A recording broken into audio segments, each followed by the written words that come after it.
What's up, guys? X here. I'm back with another Sparking Zero video, and today we got new updates on Sparking Zero in in terms of just things about the game, bro.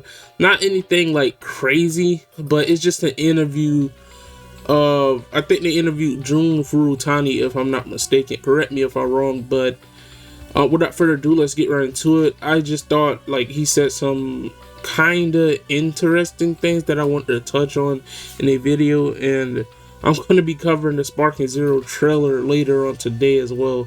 But without further ado, let's get right into the video and start reading things about the interview and get my input on it. But first off, here we got this question right here. Also, I bookmarked some things I thought that was interesting, so I'm missing some parts of the interview, but I bookmarked things I thought was interesting to read. Okay, so first off, it says, is it possible to follow the story of Dragon Ball Super in this game? And he says, wait, hold on. Actually, this might not be Furutani at all.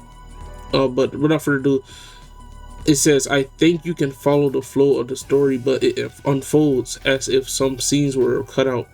Rather than being able to enjoy the story from 1 to 10, the details are digested and can get to relieve the surroundings of each battle. Okay, so what I get from this response to this question is the fact that we're not getting a full telling of the story, but rather we're going to get some parts of the story, but they're going to tell it in dialogue, probably like we seen in the Raditz gameplay, where there's it showed the text, the dialogue text, and they were just telling you what happened in the story. I think it's going to be like that. That's kind of unfortunate, but I'm just here for the Tenkaichi gameplay. The story mode, cool, but I'm here for the gameplay, so this isn't that much of a big deal for me. It doesn't negatively impact the game for me when it comes out, because I'm here for the gameplay, and that's it. The gameplay in Dragon Ball, that's all I'm here for. Okay, so next up we have excuse me, in the episode's battle movies, which I think he's talking about movies like the Dragon Ball Z movies. You can enjoy some scenes from subjective perspective, but are there perspectives other than Goku? Wait, actually, never mind. That must be a translation issue or something. He says it will be from the perspective of the main character chosen in the episode battle, so there may be other besides Goku. However, we cannot reveal who the other main characters are, so please wait for further information to find out. Oh, so I think he is talking about movies. Never mind. So he cannot I don't know why they keep asking him these questions about characters, but he cannot say anything about these characters. But the fact that he didn't say anything tells me that they have at least have them probably planned for a future release. I mean, it's movies, it's going to be in a game, but they're probably planning movies soon for a trailer, or maybe even DLC. How many movies would be from the okay, I read that already. This is a mode for enjoying battles, so it is limited to some scenes. Oh, they're talking about the custom battle mode, I assume. Next up, the next question is, as a action game, I think the Dragon Ball Raging Blast series was a spiritual sequel to Sparking. Judging from the title, it's a sequel to Sparking after all. He says, that's right. The Raging Blast series is a series that was made in a different direction from the Sparking series, while inheriting the fun of action, excuse me. We had heard from fans that they wanted to play a new Sparking series, so we decided to take on Sparking this time. So that's pretty cool that Raging Blast is actually they actually took things, it was obvious, but they took things from the Sparking / Tenkaichi series and wanted to bring it into Raging Blast to kind of honor it, I guess. Even though it branched out into Raging Blast, there was a gap of 17 years, and I feel that the perfection of Sparking Meteor was too high. What is the actual situation? We believe that Sparking Meteor is extremely well made, both in terms of the range of action and the number of characters. Since then, the technology, platforms, and other aspects of the environment have evolved significantly over the years. So we felt that if we made the series, that we made the latest installment, in the Sparking series in the current environment, it would surely surpass the previous installment, and we were finally able to take the plunge. So, I feel that the pressure meteor was too high with its actuals. It was what surely surpassed previous. So okay, so this is him basically saying like they are evolving Tenkaichi is what he's saying here. Next up, is this a? Did I forget to bookmark some question? Nah. This was just structured differently. That's an image. Okay, so next up we have, when I tried out the game, I was very happy that as a fan, I felt that it was the very essence of Sparking. There are some new actions such as short dashes, but the bases seem to follow the feel of the series. He says, "Thank you. I wanted you to enjoy the fun of Sparking as it is, so I tried to make as few changes, as possible to the base system. I'm relieved that the reaction was as I intended. On top of that, we've introduced systems such as Revenge Counter. Revenge Counter, I just wanted to say here, I think Revenge Counter is that kind of counter attack that you will see it in gameplay. So it does this counter attack where they like grab your hand or something, like when you're throwing a punch, and then they like knock you back. Like I've seen it with Goku and Vegeta, and I will probably put it in here in the video so you guys can see it if I can find it. But without further ado, let's get right back into it. Unrelated, the reaction was as intended. On top of that, we've introduced systems such as Revenge Counter and Super Identification. I wonder what Super Identification is. Like, is that when they like locate the enemy? Like I don't know. I don't know what this is, because I thought that was in the old games. To increase the range of tactics, the field is much larger than before, and we've added short dash to allow for more detailed actions. As for the new elements, they are elements used in battles between advanced players, but we've added them to allow players to enjoy a deeper Dragon Ball experience. Okay, that's pretty nice. That I'm really glad that they are actually putting their all into this game for the Dragon Ball fans. Alright, so this is on gameplay. It says, this series is a game where if you don't defend well, you're often attacked one-sidedly. I felt that the introduction of Revenge Counter made it easier to defend. That's true, but if anything, it's the result of emphasizing the action of Dragon Ball. In Dragon Ball, there are scenes where you can counterattack even after being attacked and land a counter. We introduced this new system based on the opinion that that's what Dragon Ball is all about. Also, up until now, not Super Saiyan, what am I saying? Kamehameha waves were not repelled in the game, but we thought that Dragon Ball is all about being able to bounce back Kamehameha waves, and so we created a system where you can prepare for various attacks and counterattack Kamehameha waves, such as the Ultimate Blast, Release, and Sparking State. Cannot be bounced, but this system will allow you to enjoy more Dragon Ball like action, which is great actually. I always wanted to do that in video games, like counter attacking Kamehameha, like throw it out the way like in the anime, and we finally get to experience that on a next gen Dragon Ball game, which is very cool. Next up we have, so the system is inspired by Dragon Ball. I heard that the direction this game is aiming for is not highly competitive battle. If you're familiar with the series, you'll understand that the battles in this game are like, let's play Dragon Ball. But I think that the feeling is hard to convey to new players. He says, excuse me, that's exactly right. I want you to think of it as a fighting action game where you can play Dragon Ball. I'm sure some fans have their own preference. Like when this move comes, you should return it with this move, not avoid it. The appeal of this game is that you can perform these actions with your own hands as much as possible. However, it is not a casual game, and you can enjoy deep tactics as you improve your skills. We are not throwing away the balance of the battles, so we are currently adjusting it so that you can enjoy online battles for a long time. However, unlike esports titles, we do not have the idea of emphasizing fairness between characters. Instead, we place importance on the character's personality. So basically what he's saying here, kind of dissect it if you didn't understand it clearly.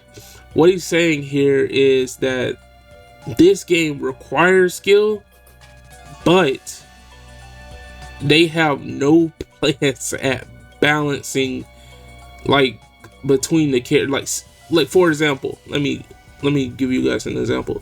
For example, let's say Gogeta, right, from Dragon Ball Super Broly, is going up against someone like Chiaozu.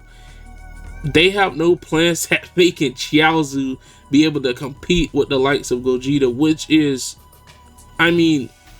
it's no big deal because, like, no offense to Chiaozu fans, but who's playing with Chiaozu in Sparking Zero? Let's be real here. Who's playing with Chiaozu in Sparking Zero? But that's pretty much what he's saying here, and he's not trying to. They're not trying to make this game like a fighting game level of them trying to balance things out like fighters or something. They're just trying to make it like basically the strongest characters in the series, like it are like the strongest characters in the game, just like the old Tenkaichi games. Alright, so next up we have in the character selection for the demo, Android 18 was the normal one, while Android 17 had the super mark and was wearing the super costume. Is it possible to change costumes in this game? He says, I can't tell you about the characters. However, just like in the previous games, there are some characters who can change their costumes if they want to fight in this costume at this time. So for characters whose performance doesn't change much between Z and Super, there are no Super versions, but there are Super costumes. And he says that might happen or it might not. The costumes will change depending on the situation and damage during the battle, so I hope you enjoy the small details. So what he's saying is that he's just confirming that we can obviously just change costumes like the old games.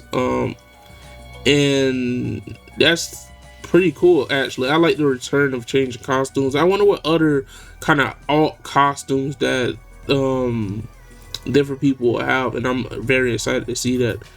Next up we have Goku's episode battle will be depicted from the Raditz art to the Tournament of Power art.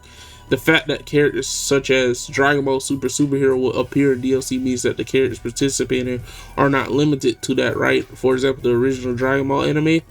He says, I'm sorry, that also relates to characters, so I can't really answer that question. All I can say is that if you choose Goku as the main character in episode battle, you can enjoy the series from the battle with Raditz to Tournament of Power.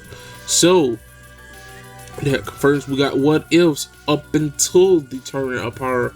I don't know if that counts Dragon Ball Super Broly or not, but the fact that we can what if, like, choose different things up into the Tournament of Power is very cool, because there's a lot of interesting things we can do in the Tournament of Power. What ifs that we can do, like different what if. Oh, this is a good one.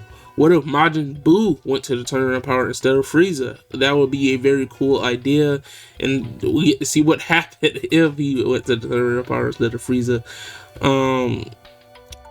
What if Broly went to the Tournament of Power? Like, it just opens up lots of possibilities for this game, and I'm here for it.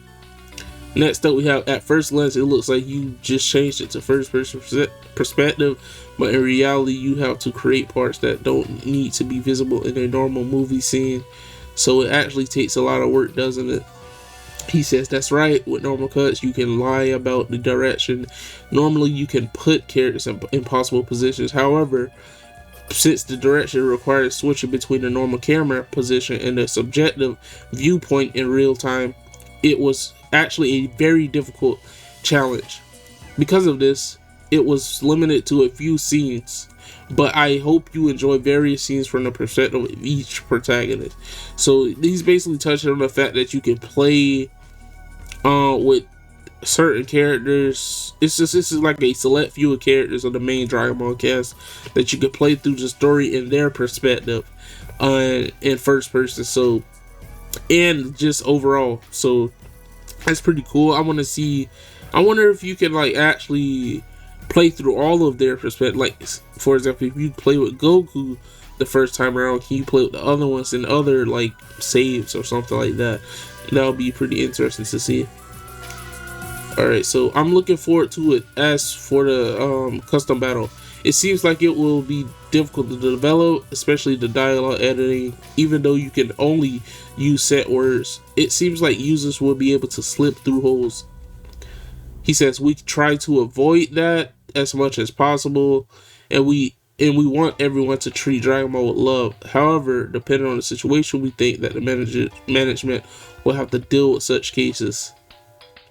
I think they're talking about like using inappropriate words in a dialogue, and that they would deal with it. I guess that's what I got from this. That's a no-brainer, actually, that they would actually deal with someone putting like inappropriate dialogue in a custom battle. All right, next up we got, for the custom battles, it is possible, excuse me, to publish just the scenario. He says no, you can't. The main focus is on the battles, and you can create a little scenario. Conversely, you can choose not to set any lines and just have the battles. After that, we want players to enjoy it freely. As a result, the battles may be bonus and the scenarios may be the main focus. I don't know what will happen after the release, but even if that happens, I think it's fine if people enjoy it. Okay, so from this I get that you just can't publish this scenario, of course, that he just said, but I don't understand why you would just post a scenario without gameplay. So I don't know. Of course, this is a game for Dragon Ball fans, but as a fan, I hope it will also be a gateway to Dragon Ball. First of all, as a game, it is called the Sparking series, so I think that people who like Sparking will definitely enjoy it. On top of that, we are developing it as a work for Dragon Ball fans, so that even if you have one favorite character, you can enjoy it. People who don't know Dragon Ball may not understand why there are so many characters, but I want them to know that the world of Dragon Ball is that wide. And even if you look at it purely as a fighting action game, it is a game where you can enjoy a very speedy and deep strategy.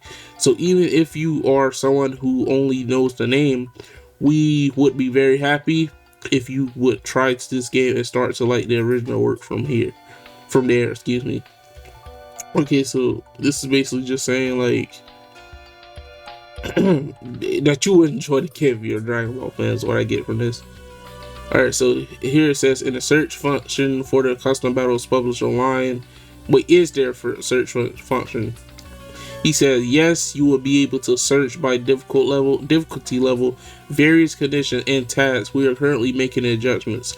So there's the confirmation. We can search for custom battles, like different things about it, like difficulty and just different conditions, which is cool because it allows you to search for that specific type of condition or difficulty that you want, and like just enjoy yourself. All right, next time he says, you said that there will be unblockable, excuse me, elements, but what do you imagine them to be? Will you save up points? Wait, never mind. He said unlockable. I'm thinking, I don't know why I said unblockable. He says some elements can be unlocked by collecting points, and some can be unlocked by clearing episode battles. As I mentioned earlier, some can be unlocked in extra battles. So we can unlock extra battles, but these points through extra battles and purchase some stuff, so that would be pretty cool to do.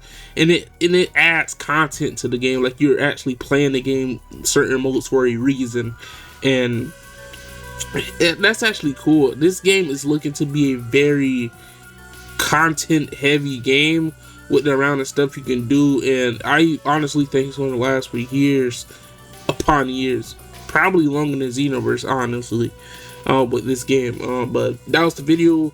Let me know what you guys think. Pretty good interview, pretty interesting things said. I'll be making a video touching on the Sparking Zero trailer, releasing later on today around 6:20 p.m. Eastern Standard Time. But that was the video. I hope you guys enjoyed. Extra signing off, and I'll catch you guys on the next one. Peace.